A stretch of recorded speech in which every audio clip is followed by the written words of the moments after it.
I've been a commercial HVAC technician for the better part of 15 years. You get used to dark, cramped spaces, crawling through drop ceilings and navigating the bowels of buildings that most people never see. But I had an experience 2 years ago that completely shattered my understanding of reality. It was mid-November. I got dispatched to the old Blackwood Mill in Lowell, Massachusetts. The place was a massive, sprawling brick fortress from the 1800s, situated right on the edge of the river. A real estate development company had recently bought it and was in the early stages of gutting the interior to turn it into luxury loft apartments. My job was to assess the main ventilation shafts and the central boiler system located in the sub-basement, mapping out what could be salvaged and what needed to be entirely ripped out. When I arrived, the site manager, a stressed-out guy named Marcus, handed me a set of blueprints and a master keyring. He told me the power was spotty at best, running off temporary generators, and that the sub-basement had absolutely zero lighting.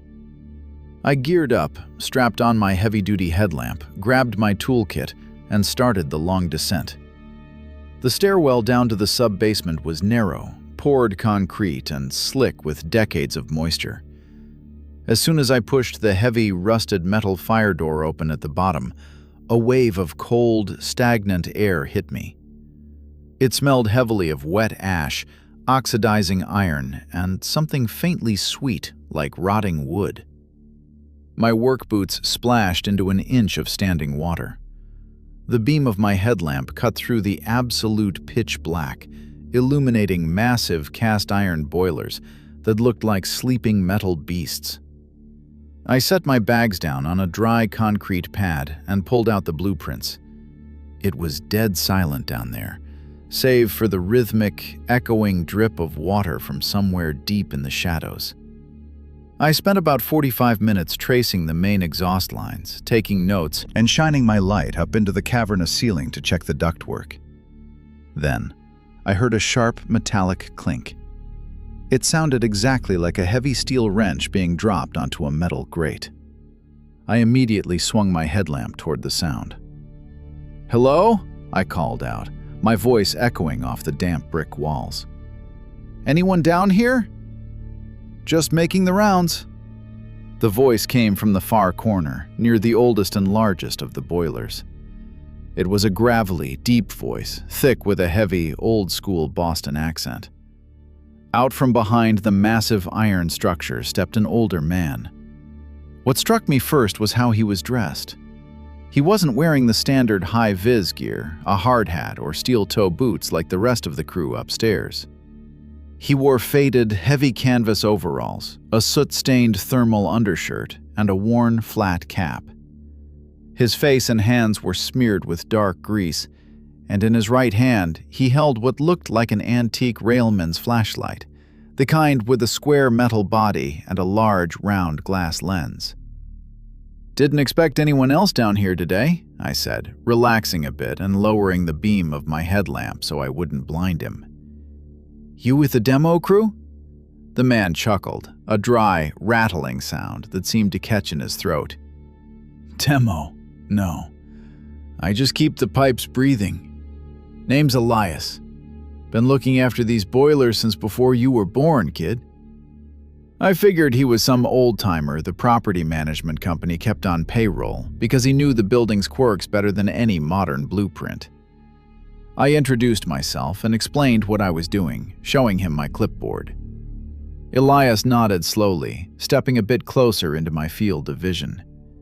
The temperature in the room seemed to drop significantly, and a thick, unnatural chill settled into my bones.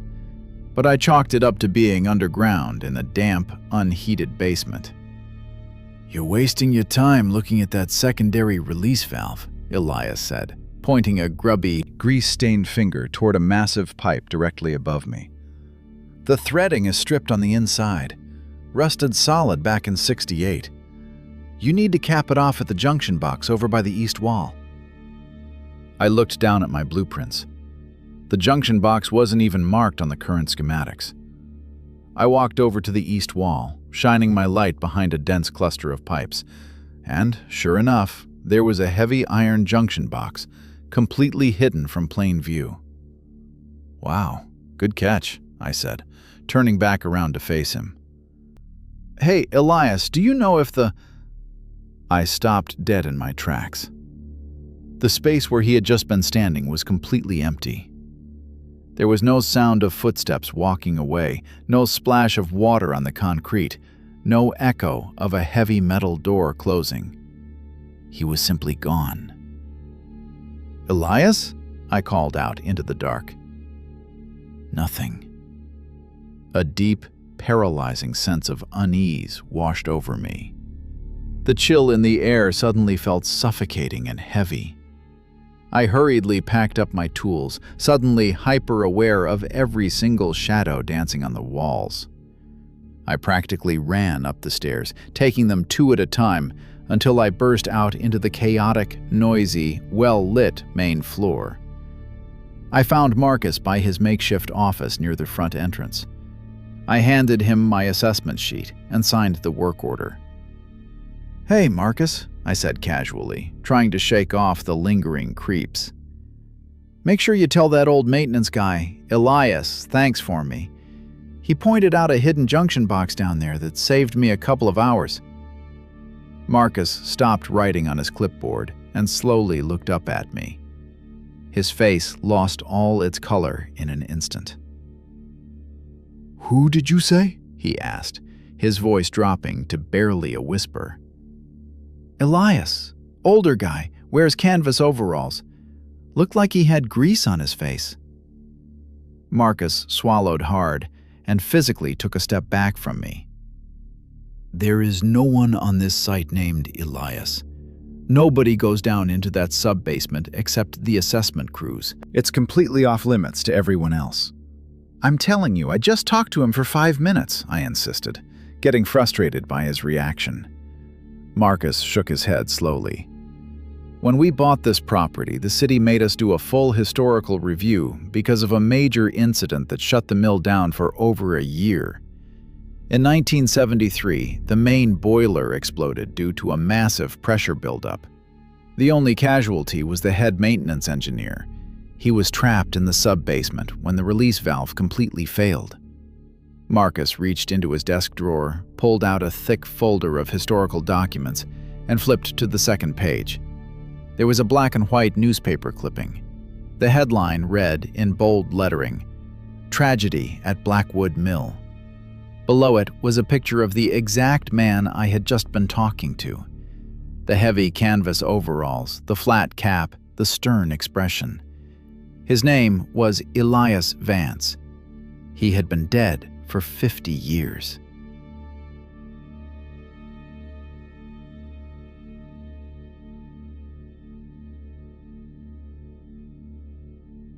My wife Eleanor and I had always dreamed of escaping the concrete grid of the city. When we found a sprawling 15-acre property nestled deep in the Appalachian Mountains of North Carolina, it felt like our salvation. The land came with a sturdy 2-story farmhouse built in the 1920s and a massive, dilapidated barn sitting on the edge of a dense pine forest. The price was shockingly low, which the realtor attributed to the remote location. We bought it without hesitation, desperate for the quiet isolation it promised. The first month was truly idyllic. The silence of the mountains was profound, broken only by the wind rushing through the upper canopy of the pines. But as autumn set in, stripping the trees bare and making the days noticeably shorter, the atmosphere around the property began to undergo a sinister shift. It started with seemingly insignificant things. Our golden retriever, Buster, a usually fearless dog, began refusing to go outside after dusk. He would stand at the back screen door, the hair along his spine standing straight up, emitting a low, guttural growl at the empty expanse of our backyard. I assumed it was coyotes, or perhaps a black bear wandering too close to the property line. But whenever I flicked on the high-powered floodlights, there was absolutely nothing there. Just swaying weeds and the impenetrable wall of the dark woods. Then, the strange occurrences moved closer to the house. One evening in late October, Eleanor was in the kitchen washing dishes while I was reading by the fireplace. Over the crackle of the fire, I distinctly heard heavy, booted footsteps walking across the wraparound wooden porch. They were agonizingly slow and deliberate, moving from the front door toward the side of the house. I grabbed my heavy flashlight and went out to check, fully expecting to find a lost hiker. The porch was entirely empty. The ground was soft from a relentless afternoon rain, but there were no footprints in the mud anywhere around the perimeter of the deck. When I walked back inside, Eleanor was clutching a dish towel, her face entirely drained of color. She asked who I had been arguing with outside. I told her I hadn't said a single word.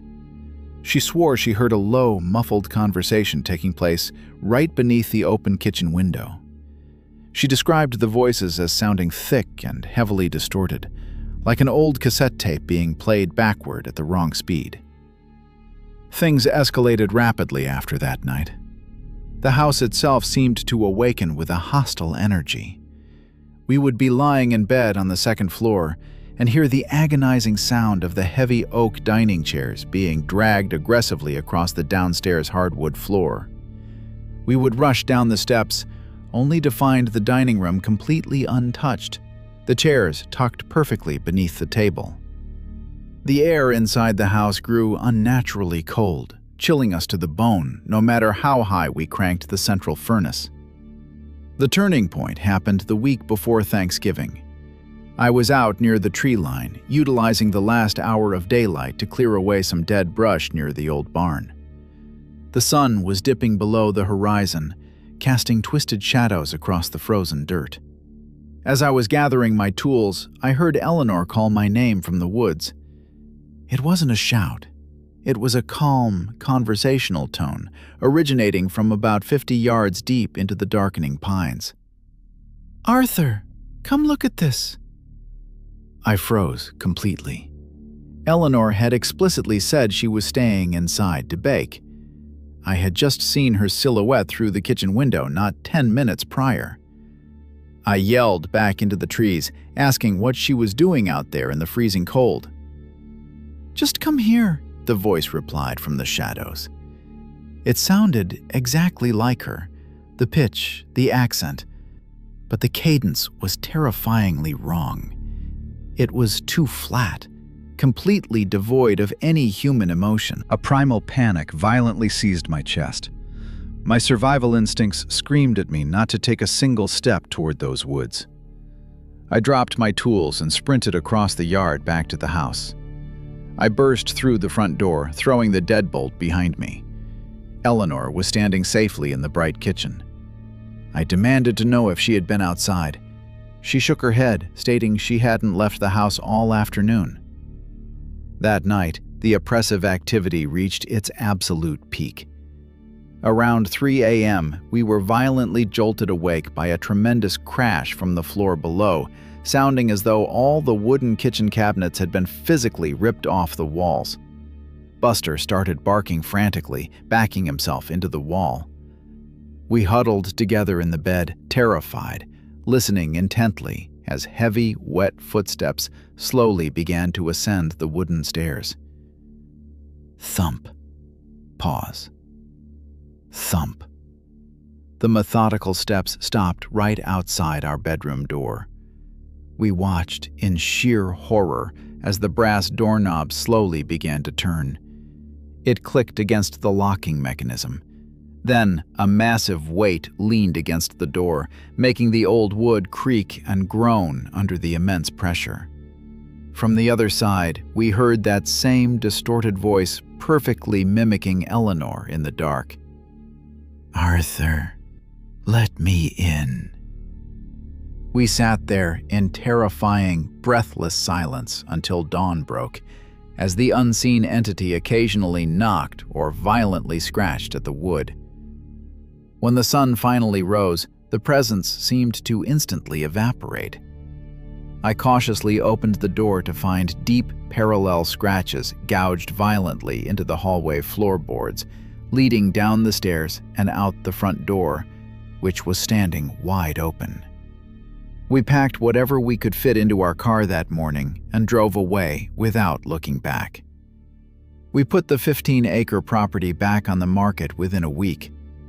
I don't know what ancient thing resides on that isolated land, but it mimics the voices of the people you love to draw you out into the dark. And once it realizes you are there, it will never stop trying to get inside.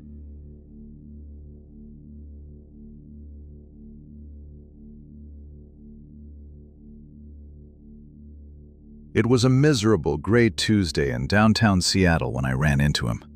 I was sitting by the window of a crowded, dimly lit coffee shop, trying to escape the torrential rain, nursing a bitter black coffee. I hadn't been back to the Pacific Northwest in nearly a decade, not since my college days at the University of Washington. I was just passing through for a tech conference, eager to get my flight out the next morning. I was scrolling through my phone when a shadow fell over my table. Ethan? Is that Ethan Miller? I looked up, squinting through the ambient dimness. The man standing there was soaked, his dark coat heavy with rain, his hair plastered to his forehead. It took me several long seconds to place the face. His cheekbones were sharp, his skin a sickly, translucent pale, and there were deep, bruised-looking bags under his eyes. He looked like a man who hadn't slept in weeks. "Mark?" I asked, genuinely shocked. "Mark Davies?" We had been roommates our sophomore year. Back then, Mark was the captain of the crew team, built like a tank, always laughing, the life of every frat party. The fragile, trembling man standing in front of me looked like a ghost of the person I once knew. He practically collapsed into the chair across from me, his hands shaking as he placed a crumpled paper cup on the table. "It's been a long time, man," Mark said, his voice raspy, like he had been screaming or chain-smoking. "I saw you from across the street. I didn't think it was actually you." We tried to do the normal catch-up routine. I told him about my job in Chicago, my recent engagement. He nodded along, but his eyes were constantly darting around the cafe, checking the windows, staring at the dark reflections in the wet glass. He told me he was still in Seattle, bouncing between odd jobs, struggling to keep it together. The conversation inevitably stalled. The silence between us stretched out, filled only by the hiss of the espresso machine and the heavy drumming of rain against the window pane. Then, Mark leaned in close, his voice dropping to a harsh whisper. "Do you ever think about Caleb?" A cold knot formed in my stomach. Caleb Vance. He was part of our broader friend group sophomore year, a quiet, artsy kid. He died the week before finals. It was a massive tragedy that cast a dark shadow over the rest of our time at university. The police report said he had gone out to the old flooded rock quarry on the edge of town by himself, likely slipped, hit his head, and drowned. They didn't find his body for 3 days. "Of course I do," I replied softly. "It was awful. Why bring him up now?" Mark's hands were trembling so violently he had to grip the edge of the table. "Because the official story was a lie, Ethan. He didn't go out to the quarry alone. I was with him."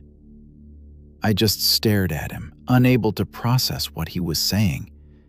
Mark took a ragged, wet breath. "We were drunk," Mark continued, a tear cutting through the grime on his face. "We found this old inflatable raft. We paddled out to the center of the quarry. Caleb was terrified of the dark water. He couldn't swim well. I thought it would be a hilarious prank. I dove off the raft and swam back to the shore. I told him I was leaving him there for an hour to toughen him up. I couldn't hear him screaming over the music playing from my truck. I felt sick. "Mark, what did you do?" "I fell asleep in the truck," he whispered, his eyes wide with unblinking terror. When I woke up, the sun was rising. The raft was floating near the edge, empty. I panicked. I drove away. I never told anyone. I wanted to get up and leave. I was sitting across from a man who had essentially caused our friend's death. But before I could move, Mark reached into his coat and slammed his phone onto the table between us. "But that's not why I'm telling you this," Mark said, his voice cracking. "He's back, Ethan." Caleb is back, and he's not letting me forget. Mark, you're experiencing a mental breakdown. Guilt can do terrible things to the mind. "Look at the phone," he hissed. Reluctantly, I looked down. The screen displayed a photo Mark had taken of his living room TV screen, which was turned off, acting as a black mirror.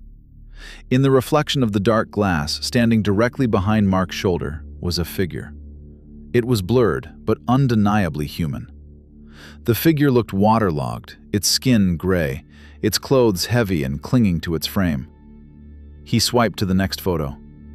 A picture of a rainy street. In the puddle at Mark's feet, the reflection staring back wasn't Mark's face. It was a bloated, distorted face with dark, empty holes where the eyes should be. "It started a month ago," Mark whimpered. "First just the reflections, then the smells. My apartment constantly smells like stagnant lake water and rotting algae. But the worst part is the voicemails." Mark tapped the screen, opening his voicemail app. He pressed play on a message from an unknown number. He pushed the phone toward me. I leaned in. At first, it was just the hiss of static. Then, I heard it. The frantic, splashing sound of someone thrashing in deep water. And beneath the splashing, a horrifying, wet, gasping sound. A voice struggling to pull air into lungs that were rapidly filling with water. It was the sound of a man drowning. It lasted for 45 agonizing seconds before cutting to dead silence. I shoved the phone back across the table, my heart hammering against my ribs. "I can't do this, Mark. You need to go to the police. You need to confess, or you need to check yourself into a hospital." I grabbed my coat, threw a $5 bill on the table, and walked out into the freezing rain without looking back. I flew back to Chicago the next morning, trying desperately to convince myself that Mark had just edited those photos and faked the audio in a severe bout of psychosis. I told myself it was just extreme, suppressed guilt manifesting into a mental break. 2 weeks later, curiosity and lingering dread got the better of me. I looked up Mark's name on a Seattle local news site. The first result made my blood run instantly cold. Mark Davies had been found dead in his apartment.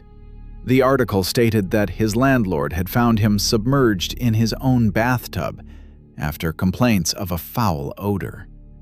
But it was the brief detail at the end of the police statement that still haunts me to this day.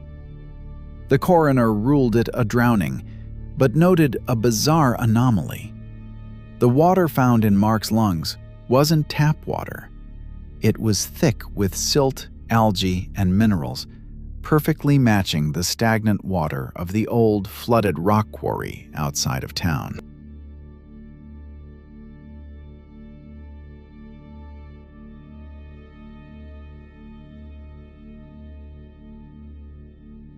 I worked as an inventory manager for a massive theatrical prop house located in the industrial warehouse district of Chicago.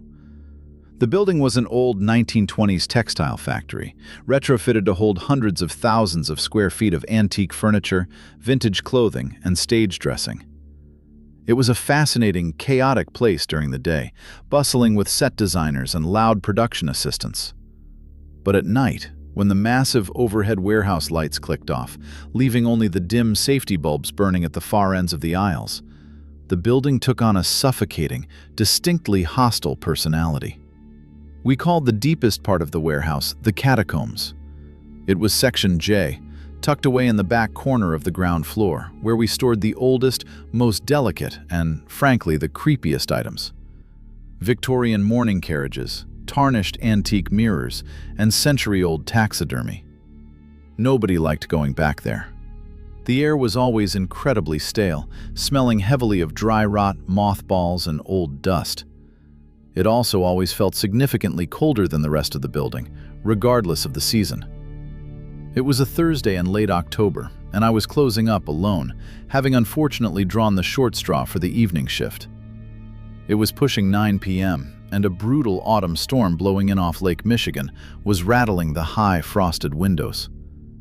I had just locked the front registers and was preparing to set the security alarm when an urgent, high-priority email popped up. A major film production needed a specific piece pulled and prepped for a 6 a.m. pickup the next morning. A 19th-century wooden wheelchair located at the very end of Section J.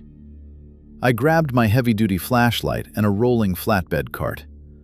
As I pushed the cart down the long central aisle, the sound of the wheels clattering against the concrete floor echoed violently in the empty, cavernous space. The deeper I went into the warehouse, the heavier the atmosphere became. It felt exactly like walking waist-deep into freezing water. The air grew thick, carrying an unnatural chill that seeped straight through my heavy denim jacket. I turned the corner into Section J. The safety lights here were notoriously unreliable, buzzing with a sickly yellow hue that cast long, distorted shadows across the rows of towering metal racks. I navigated past rows of draped mannequins that looked entirely too much like standing corpses in the dim light. I kept my eyes focused straight ahead, humming a mindless pop tune just to fill the crushing, heavy silence. I finally found the antique wheelchair wedged behind a stack of rotting steamer trunks. I tucked my flashlight firmly under my arm and began wrestling the heavy wooden piece onto my flatbed. That was when I heard it. A low, distinct hum. I froze entirely, the heavy wooden wheel slipping from my grip and hitting the floor with a thud. I held my breath, straining my ears in the dark. From the darkness of the adjacent aisle, maybe 20 feet away, someone, or something, was humming. It wasn't a random noise. It was the exact same melody I had been humming just moments before, but the pitch was completely wrong. It was a wet, guttural vibration, utterly devoid of any human breath behind it. A sudden wave of sheer terror crashed over me. I abandoned the wheelchair and grabbed my flashlight, sweeping the harsh beam into the neighboring aisle. The light cut through the thick floating dust motes, illuminating nothing but covered furniture and empty wooden pallets. "Is someone there?" I called out, my voice trembling and betraying my panic. The response was immediate and violent. A massive, heavy oak wardrobe situated halfway down the aisle suddenly lurched forward, crashing down onto the concrete floor with a deafening bang that shook the ground beneath my feet. Wood splintered loudly, and glass shattered everywhere. It hadn't just tipped over. It had been violently pushed with incredible, impossible force. The air pressure in the room suddenly plummeted, painfully popping my ears. A feeling of absolute, predatory malice flooded the space. Every primal instinct I possessed screamed at me to run. I didn't grab the cart. I didn't look back to see what was in the shadows. I bolted down the main corridor, my boots pounding against the concrete, the beam of my flashlight bouncing wildly in the dark. As I ran, the heavy, industrial warehouse shelving on either side of me began to rattle violently, as if a massive, invisible wave was chasing me toward the front of the building. I could hear heavy items crashing to the floor in my wake. I burst into the illuminated front office, slammed the heavy metal security door shut, and threw the deadbolt.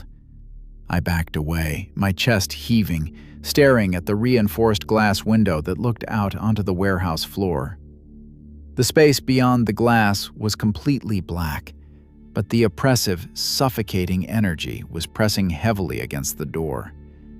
I could physically feel it, a dense, hateful static charging the air in the room. I knew I couldn't just sit there and let whatever it was gather strength. I remembered reading once about using specific frequencies and sounds to break up heavy negative energy.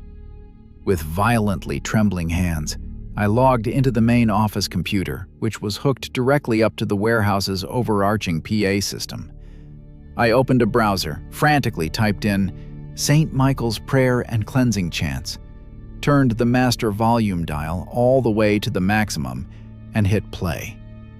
The booming, resonant sound of monastic chanting and intense prayers suddenly blasted through the massive warehouse speakers, echoing powerfully off the high tin ceiling.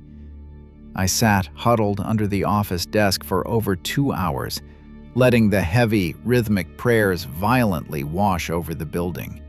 Gradually, agonizingly slowly, the freezing temperature in the office began to normalize. The suffocating pressure lifting off my chest finally dissipated, replaced by the normal, dusty smell of the front lobby. I stayed locked in that office until the morning shift arrived at 5:30 a.m. When we went out to the warehouse floor together to retrieve the wheelchair, the aisle in Section J was completely destroyed. The heavy wardrobe was shattered into pieces, but there were absolutely no footprints in the thick layer of dust. I handed in my notice the very next day. I don't know what lived in the dark corners of that building, but the energy there was ancient, and it absolutely did not want me inside.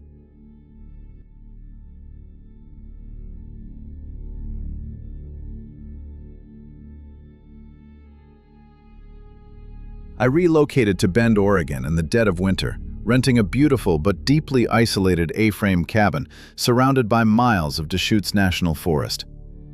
The property was stunning during the day, featuring massive triangular windows that offered panoramic views of the snow-draped pine trees. But at night, those same windows turned into pitch-black mirrors, making the cabin feel like a brightly lit fishbowl in the middle of a vast, dark, and empty ocean.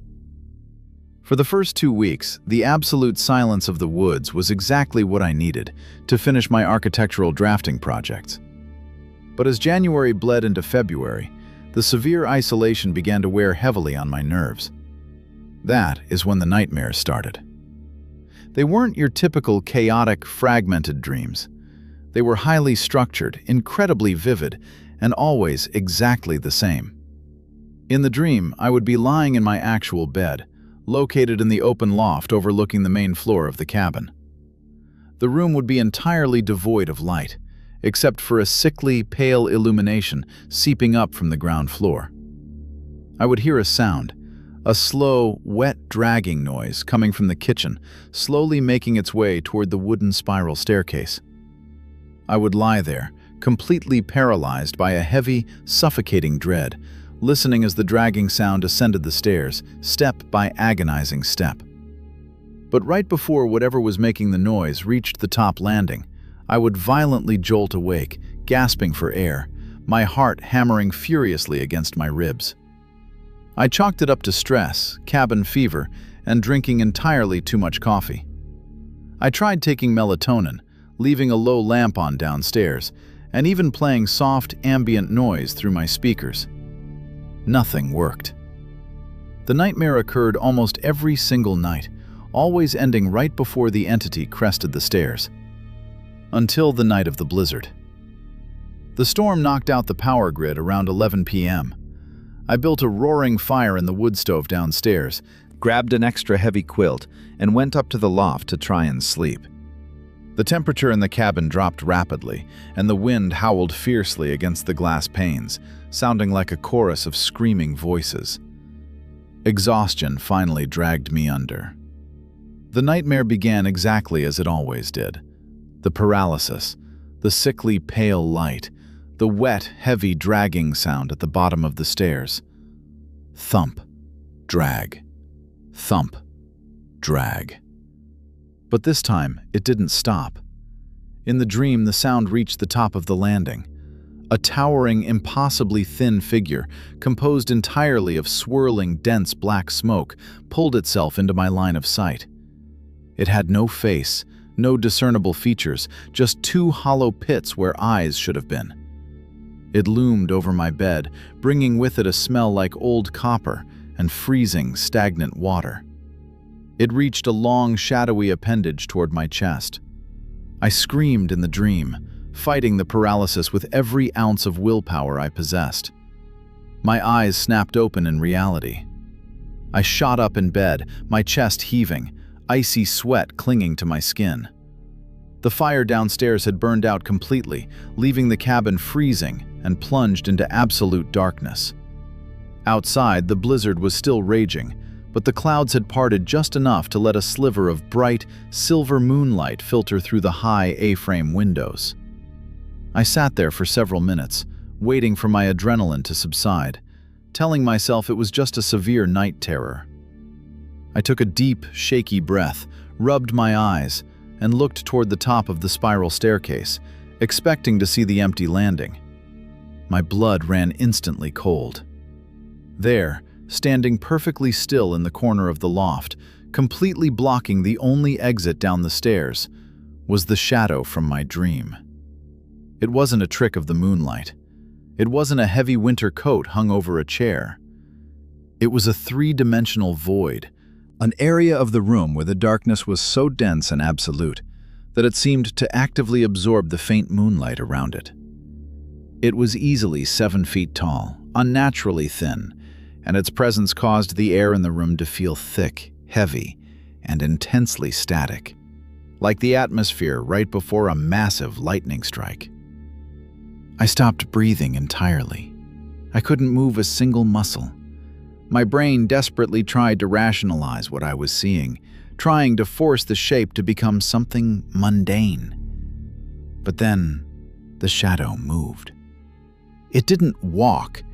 It glided horizontally across the floorboards without making a single sound. It detached itself from the wall and drifted slowly toward the foot of my bed. As it drew closer, the ambient temperature around me plummeted so drastically that I could see my own panicked breath misting in the air. I pressed myself backward against the wooden headboard, pulling the heavy quilt up to my chin like a terrified child. The entity stopped right at the edge of my mattress. It stood there in total silence for what felt like hours. The sheer malice radiating from it was physical, pressing down on my chest like heavy iron weights. It was studying me. Then, from the center of that featureless black void, I heard a sound. It wasn't a voice. It was a low, vibrating hum that resonated directly inside my skull, shaking my teeth and making my vision blur. It sounded like the low-frequency rumble of heavy industrial machinery, but it carried an undeniable, horrifying tone of amusement. Suddenly, the shadow collapsed inward on itself, shrinking down into a dense black sphere before shooting rapidly across the floor and vanishing down the spiral staircase. A second later, the heavy front door of the cabin violently slammed open downstairs, letting the roaring blizzard inside. I didn't move until the sun finally came up. I stayed huddled in that bed, freezing and terrified, watching the morning light slowly illuminate the empty room. When I finally gathered the courage to go downstairs, I found the dead-bolted front door standing wide open, a thick drift of snow piled up in the entryway. There were no footprints in the snow outside, none leading away, and none coming in. I packed my car that morning, abandoned the lease, and drove back to California. I still sleep with the lights on, and I absolutely refuse to look into the dark corners of my bedroom when I wake up in the middle of the night.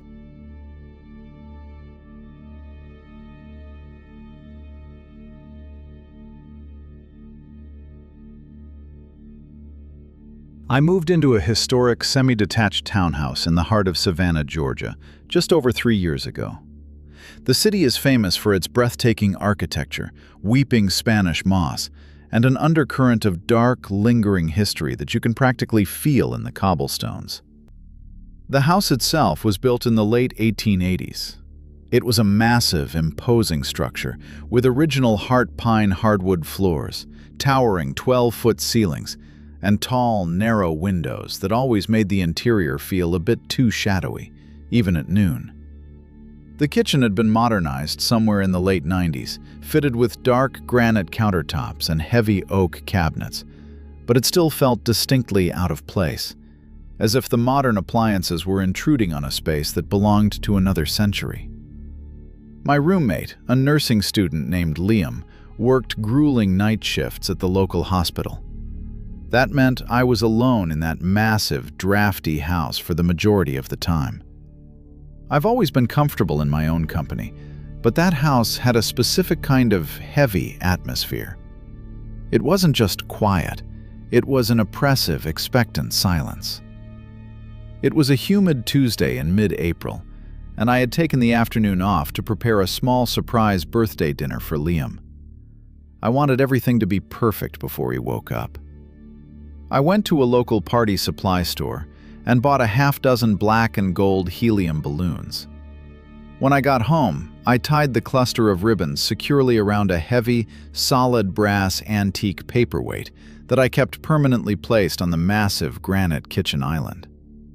The balloons bobbed gently near the ceiling, casting strange, moving shadows across the walls. I spent the next hour prepping a massive beef roast, meticulously slicing root vegetables using my prized culinary possession, a Japanese high-carbon steel chef's knife. It was a terrifyingly sharp, perfectly balanced tool, significantly heavier than a standard kitchen knife. I left the knife resting flat on the heavy wooden cutting board, right next to the brass weight holding the balloons. I walked out of the kitchen, down the long, narrow hallway, to grab my phone charger from the living room couch. I was gone for maybe 90 seconds at the most.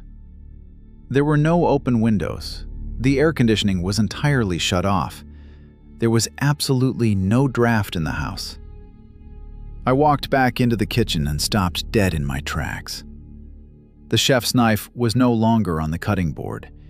It had been moved entirely across the wide granite island. It was resting right at the edge of the counter, the tip of the blade pointing directly at my chest as I stood in the doorway.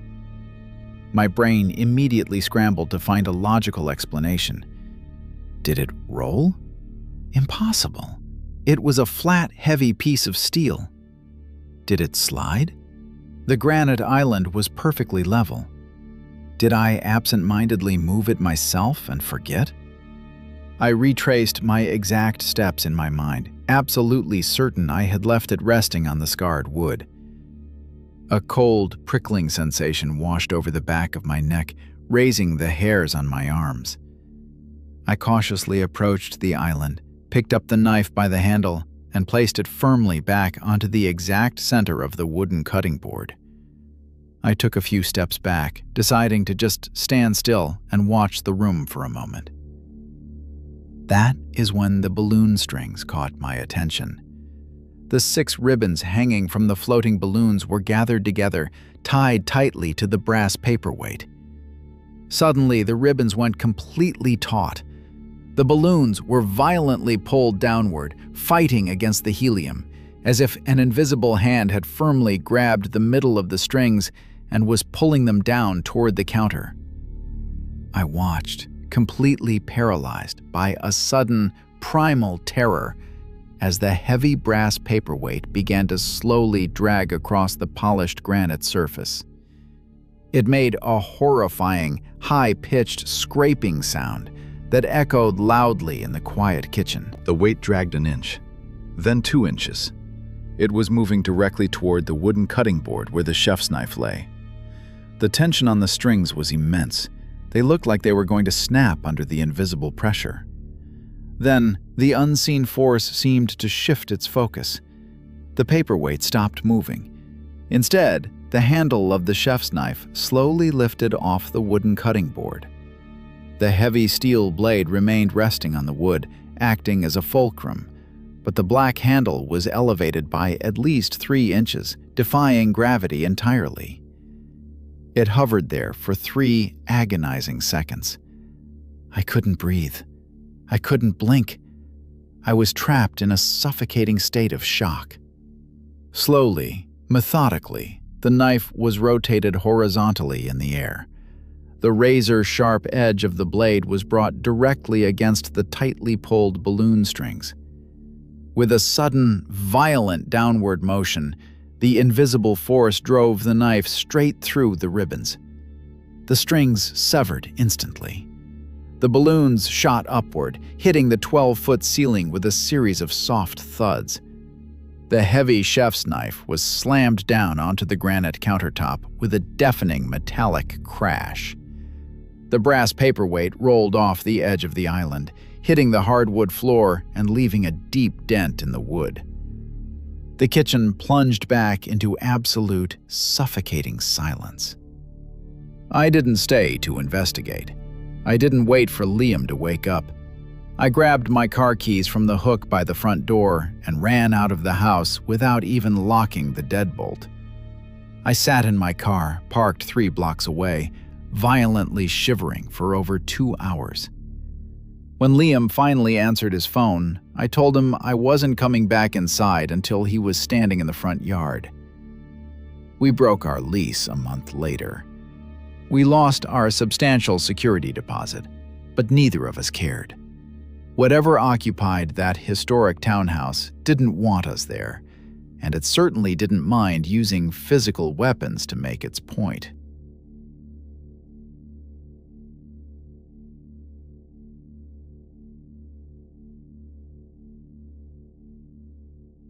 I took a job house-sitting a sprawling mid-century modern estate out in the deep expanse of Joshua Tree, California. The owners were a wealthy, eccentric older couple who spent their winters in Europe. The house was an architectural marvel of glass, steel, and poured concrete, completely isolated at the end of a 3-mile dirt road. It was beautiful during the day, surrounded by twisted yucca trees and alien rock formations. But at night, the massive, floor-to-ceiling windows turned the desert into an impenetrable wall of black ink. One of the quirks of the house was its antiquated communication system. Cell service was entirely non-existent out there, so the house relied on a vintage landline system hooked up to heavy, rotary-dial telephones in almost every room. They were an aesthetic choice by the owners, cast in heavy black plastic with real mechanical brass bells inside. It was my 4th night there. The wind had picked up around midnight, howling through the canyons and rattling the heavy glass panes. I had fallen asleep on the living room sofa while reading, wrapped in a thick wool blanket. At exactly 3:14 a.m., the phone on the kitchen counter rang. It wasn't a modern electronic chirp. It was a violent, jarring trill that physically vibrated the heavy granite island. I jolted awake, my heart hammering in my throat. In the absolute silence of the desert night, the sound was deafening. I stumbled into the dark kitchen, the cold concrete floor biting at my bare feet, and picked up the heavy receiver. "Hello?" I mumbled, my voice thick with sleep. There was no answer, just a heavy, rhythmic static, like the sound of an old vinyl record spinning on an empty groove. "Is anyone there?" I asked, suddenly feeling very exposed in front of the massive, uncurtained windows. A sharp click echoed in my ear, followed by the dial tone. I hung up, chalking it up to a wrong number or a wind-damaged line. I grabbed a glass of water and went back to the sofa, but the adrenaline kept me wide awake, staring into the dark kitchen. 12 minutes later, at 3:26 a.m., it rang again. This time, I didn't hesitate. I marched over and snatched the receiver off the cradle. "Look, it's the middle of the night. Who is this?" The static was there again, but this time, something was buried beneath it. A voice. It was highly distorted, metallic, and completely devoid of inflection, like an old automated recording playing at the wrong speed. "The deadbolt," the voice hissed through the static. "Check the deadbolt." The line went dead. A freezing chill washed down my spine. The front door of the house was a massive slab of solid oak, equipped with a heavy brass deadbolt. I had locked it at sundown, I was sure of it. But the voice had planted a seed of profound doubt. I slowly walked to the foyer, my hands trembling slightly, and reached for the lock. It was unlatched. The metal cylinder had been turned completely horizontal. The door was unlocked. I slammed the deadbolt home with a loud crack, my breath catching in my chest. My mind raced. Had I forgotten? Did the wind rattle it loose? Or had someone been inside the house while I was sleeping? I ran through the living room, frantically pulling the heavy drapes shut, violently sealing myself inside the dark house. I sat on the floor with my back against the wall, clutching a heavy iron fireplace poker. I stared at the black rotary phone in the kitchen, silently praying for it to remain still. At 3:45 a.m., the bell shattered the silence for the third time. I didn't want to answer it. Every instinct screamed at me to leave it alone. But the ringing was relentless, echoing painfully through the empty house. After the 10th ring, I crawled over to the counter, reached up, and pulled the receiver down to the floor. I didn't say a word. I just listened. The static was gone. In its place was the sound of slow, heavy breathing. And then, the voice returned. It wasn't distorted anymore. It was clear, calm, and terrifyingly close. "You missed the patio door, Sarah," the voice whispered. My stomach plummeted. Not only did the caller know my name, but they knew exactly what I was doing. I hadn't checked the sliding glass door in the master bedroom at the far end of the hall. "Who are you?" I demanded, tears of sheer panic finally spilling over my cheeks. "What do you want?" "Look at the phone, Sarah," the voice instructed, its tone sickeningly patient. "Look at the buttons." I looked at the heavy base of the rotary phone. There was a row of 4 small, illuminated plastic buttons at the bottom. They indicated the different phone lines in the house. Line 1 was the external landline. Lines 2, 3, and 4 were the internal intercom extensions. The button for line 1 was dark. The button for line 3, the extension located in the unfinished windowless basement directly beneath the kitchen floor, was glowing a bright, angry red. The calls weren't coming from outside. "I'm coming up the stairs," the voice whispered through the receiver. Simultaneously, I heard the heavy, unmistakable creak of the wooden basement stairs, protesting under a massive weight. Thump, thump, thump. I dropped the phone. I didn't grab my keys, my shoes, or my coat. I sprinted for the front door, threw open the deadbolt, and ran blindly into the freezing desert night. I ran down the 3-mile dirt road in my bare feet, the sharp rocks cutting into my soles, until I reached the main highway, just as the sun began to rise over the mountains. I flagged down a passing trucker who let me use his radio to call the county sheriff.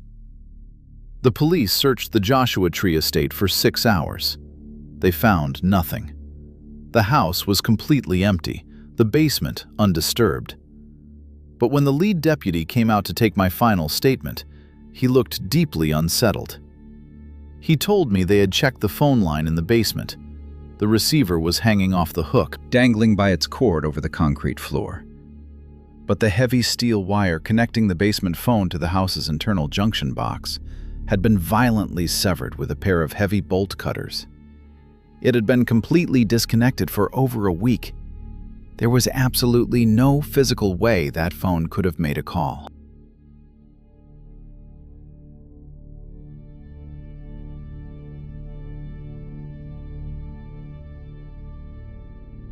I relocated to a minimalist adobe-style home on the outskirts of Taos, New Mexico, seeking absolute solitude for my architectural photography work.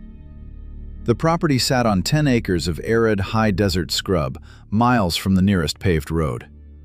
My only companion was Brutus, a 110-pound solid black German shepherd. Brutus was a washout from a police canine academy, too fiercely protective of a single handler to work in a squad, which made him the perfect deterrent for anyone thinking about trespassing on my isolated land. He was an incredibly silent dog. He never barked at passing coyotes and never cared about the jackrabbits. If Brutus made a noise, it meant there was a genuine, immediate threat. It was late August, right in the middle of monsoon season. The air was thick, heavy, and practically vibrating with the lingering electricity of a recent thunderstorm.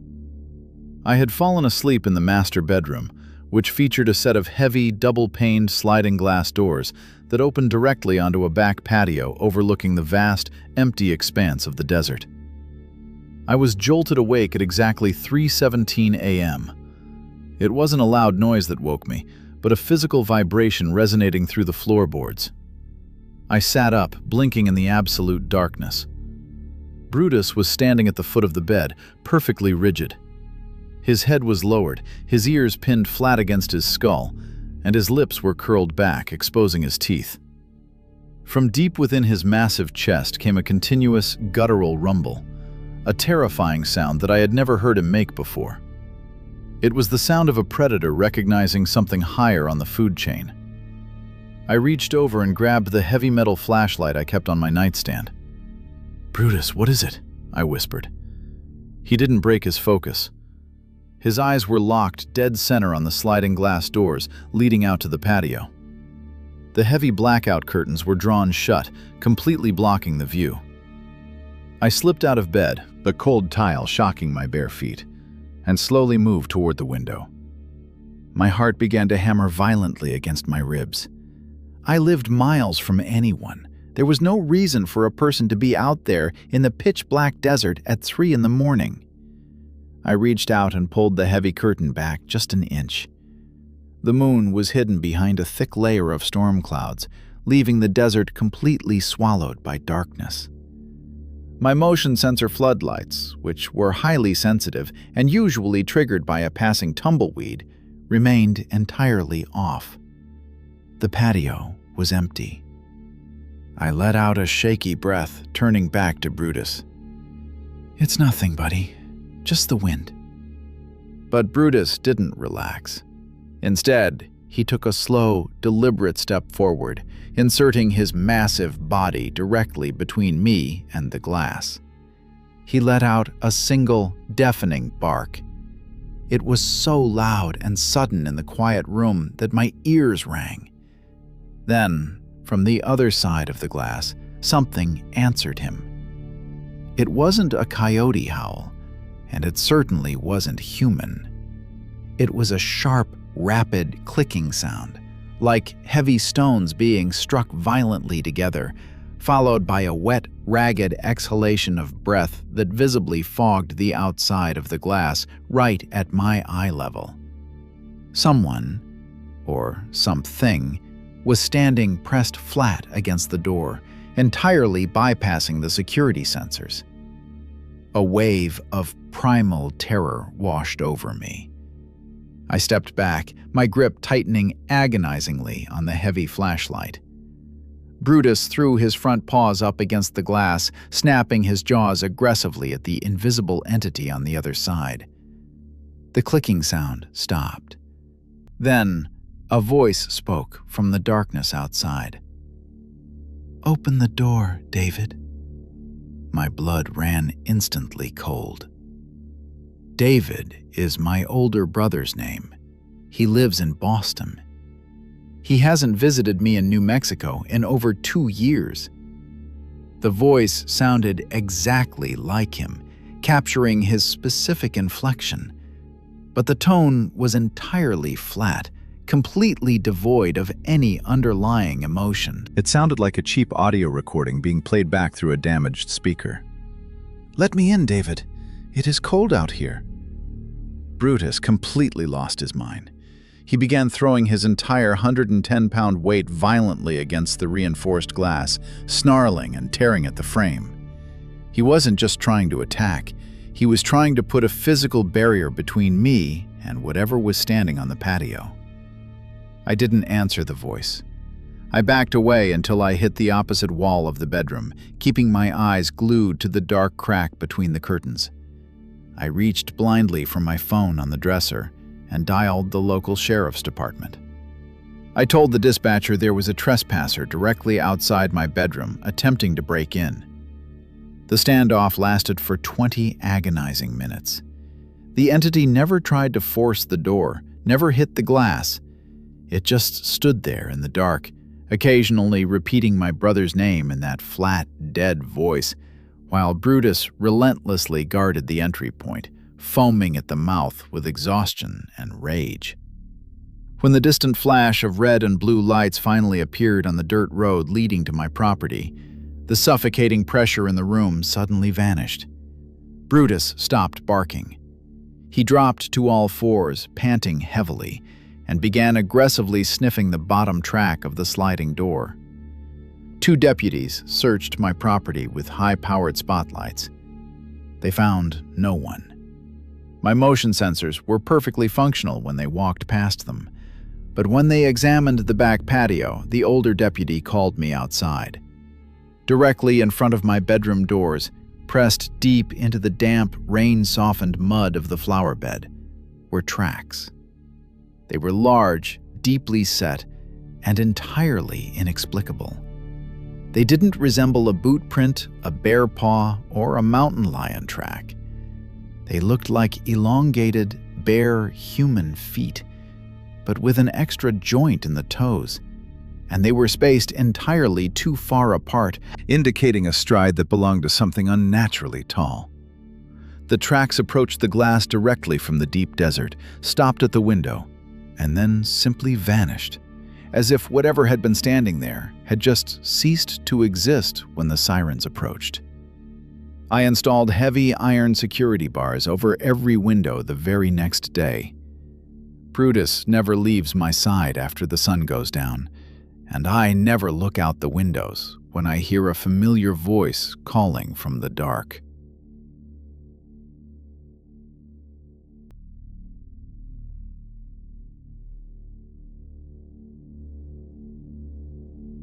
"4 years ago, my 2 best friends, Julian and Harper, and I decided to tackle a grueling off-trail backpacking route deep within the Hoh rainforest on the Olympic Peninsula in Washington state.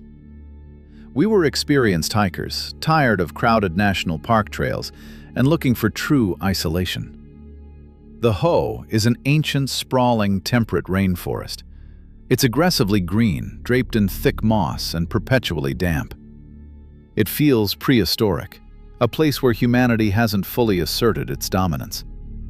By the second afternoon, we were at least 15 miles off any mapped trail, navigating strictly by compass and topographical maps. We were pushing through a particularly dense thicket of massive ferns and towering Sitka spruces when the terrain abruptly, unnaturally changed. We stumbled upon a clearing, but it wasn't a natural meadow or a firebreak. It was a perfect, mathematically precise circle, roughly 200 feet in diameter. The ground inside the circle was entirely devoid of the thick moss, ferns, and undergrowth that covered every other inch of the forest floor. Instead, it was blanketed in a fine, pale gray ash or dust. Bordering the perimeter was a tight ring of completely dead cedar trees. Their bark had been stripped clean away, leaving the wood bleached a stark bone white. Julian frowned, stepping past the line of dead trees and onto the ash. Harper and I followed him. The exact second both of my boots crossed the threshold into the clearing, the world fundamentally altered. The transition was violent in its absolute silence. In the rainforest, you were surrounded by a constant layered wall of noise. The roar of distant rivers, the wind tearing through the upper canopy, the hum of insects, the calls of birds. Inside the circle, it was a dead, suffocating vacuum. The ambient noise didn't just fade, it was completely severed. My ears physically popped from a sudden massive drop in barometric pressure. I looked up. The sky, which had been a patchy, overcast gray just moments before, was now a uniform, sickly yellow, resembling the color of an old bruise. There were absolutely no shadows cast anywhere within the clearing. The light was completely flat and omnidirectional, robbing the world of its depth. Harper turned to me. Her voice didn't echo or carry. It fell dead from her lips, as if the air itself was too thick and heavy to transmit the sound waves properly. A profound, crushing sense of wrongness settled deep into my bones. It was a primal, biological alarm, screaming that we had just stepped entirely outside the boundaries of reality. We cautiously walked toward the center of the clearing. The pale ash crunched softly under our boots, but as we looked toward the far edge, the forest beyond the ring of white trees looked entirely distorted. The trunks of the massive spruces seemed to spiral and twist at impossible angles, bending in ways wood physically cannot bend without shattering. The dense green canopy looked like a smeared oil painting, vibrating and glitching slightly at the edges of my vision. Then we heard the sound. It originated from the distorted trees just ahead of us. It was a heavy, rhythmic thudding, like massive footsteps, but the sequence of the sound was entirely wrong. It sounded like the heavy impact of a foot hitting the ground happened a full second before the sound of the leg moving. It was acoustic reverse motion, and it was getting rapidly, terrifyingly closer. Accompanying the impossible sound was a sudden, overwhelming stench. It smelled strongly of ozone, burning plastic, and old copper. It was so sharp it made my eyes instantly water, and a bitter metallic taste flood the back of my throat. Julian stopped dead in his tracks. He turned to look at us, his face completely drained of color, his eyes wide with sheer panic. We didn't need to speak. We slowly began to back away, carefully retracing our exact footprints perfectly in the pale ash. The reverse footstep sounds grew exponentially louder, physically vibrating the dust beneath our boots. I could see the distorted, smeared image of the forest at the far edge beginning to separate, as if something immense and formless was aggressively pushing its way through the visual static to reach the clearing. I hit the threshold. I stepped backward past the line of bone-white cedars. Instantly, the roaring sound of the wind and the distant river rushed violently back into my ears, temporarily deafening me. The heavy, damp smell of wet pine needles and rich soil instantly replaced the burning copper. The sky above the canopy was a normal, overcast gray again. I stumbled backward, losing my balance, and fell hard onto the soft, wet moss. Harper and Julian tumbled out of the circle right behind me, both gasping heavily for air, as if they had been forcefully holding their breath underwater. We scrambled on our hands and knees, putting 50 yards between us and the clearing, before finally collapsing against a massive, fallen nurse log. We sat in breathless, terrified silence. My hands were shaking so violently, I could barely unzip the top pocket of my backpack. I pulled my phone out to check the compass app to figure out our fastest route back to the highway. The screen was completely black. I held down the power button and it finally booted up, the battery icon flashing a critical 2%. It had been fully charged when we set out that morning. When the home screen finally loaded, I stared at the digital clock in sheer, unadulterated horror. We had stepped into that circle around 2 p.m. on a Saturday. We were inside the clearing for no more than 5 minutes. My phone proudly displayed 6:45 a.m. on Tuesday. We packed our gear in total silence and hiked relentlessly, refusing to make camp, sleep, or stop until we hit the main highway late that night. We threw away the topographic map at the first gas station we found. I don't know what that perfect circle of ash was, or what was waiting for us on the other side of those twisted trees, but I am absolutely certain that if we had walked all the way across, we never would have existed in this world again.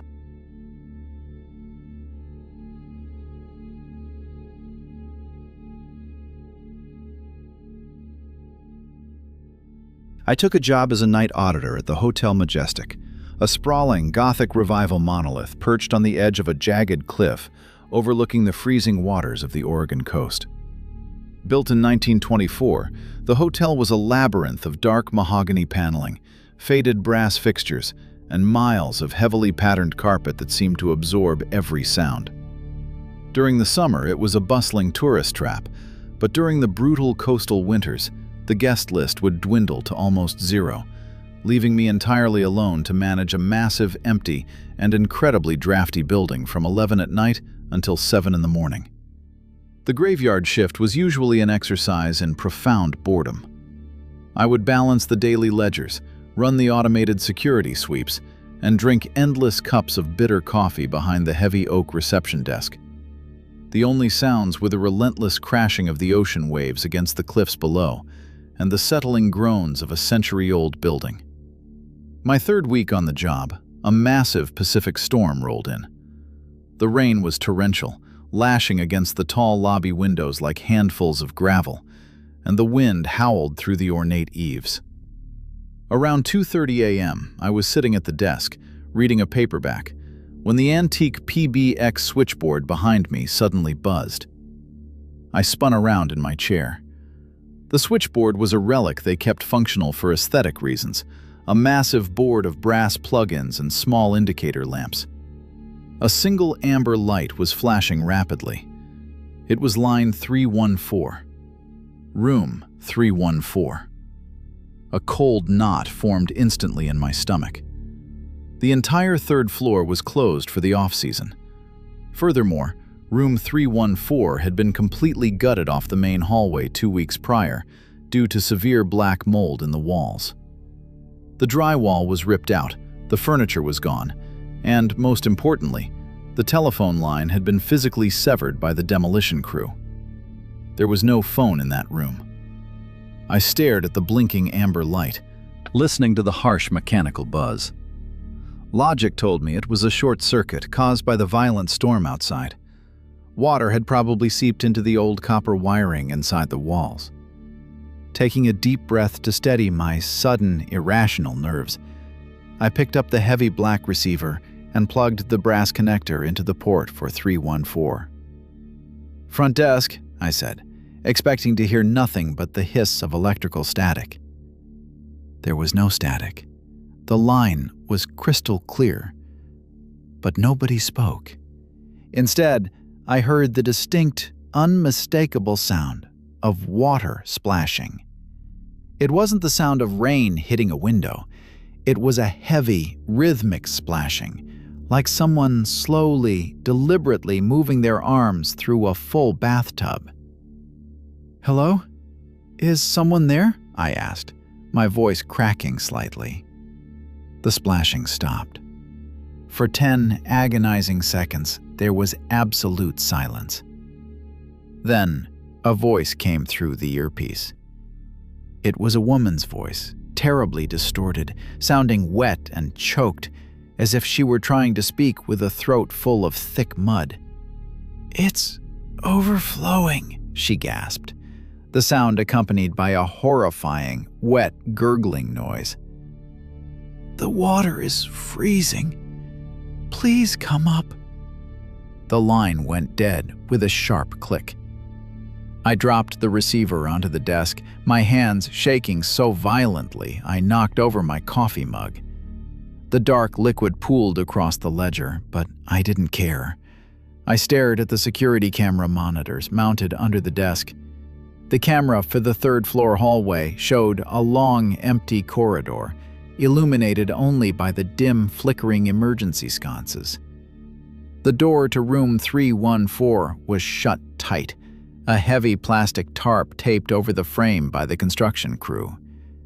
I tried to convince myself it was a prank. Maybe the night watchman was messing with me. But the watchman had called out sick that night. I was the only employee in a building with over 200 empty rooms.